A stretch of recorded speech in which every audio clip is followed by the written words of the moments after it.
Mga bro, isang mahalagang yugto na naman ang nasaksihan natin sa mundo ng naval defense. Ang guided missile cruiser USS Philippine Sea ay naglayag mula sa Naval Station Norfolk para sa nakatakdang deployment sa US 4th Fleet Area of Operations. Pero ito na rin ang huling misyon ng barkong ito. Mga bro, ang USS Philippine Sea ay hindi basta-bastang barko.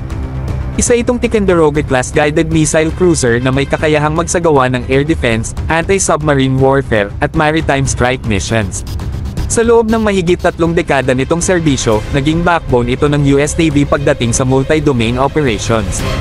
Its advanced Aegis combat system at missile capabilities have made it a formidable presence sa karagatan. Kaya isipin nyo mga bro, gaano kalaking karangalan na ang pangalan ng Pilipinas ay dala ng isang barkong ganito kalakas. Sa kabila nito mga bro, ang bawat simula ay may katapusan. Ang huling deployment ng USS Philippine Sea ay isang paalala kung gaano kahalaga ang modernization at pagpapalit ng mga assets na nagsilbi ng matagal. Pero bago ito magpaalam, itutuloy pa rin ito ang misyon sa US 4th Fleet, isang rehiyong kilala sa pagpapalaganap ng seguridad at humanitarian assistance sa Central at South America. Kahit huling biyahe na ito, sigurado tayong ibibigay ng barkong ito ang 100% performance.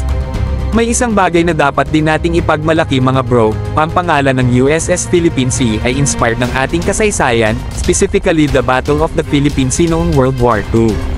Isang paalala ito kung gaano kahalaga ang kontribusyon ng ating bansa sa global history at sa pagpapakita ng tapang sa karagatan. Kaya kahit magretiro na ang barkong ito, ang legacy ng pangalan nito ay mananatili.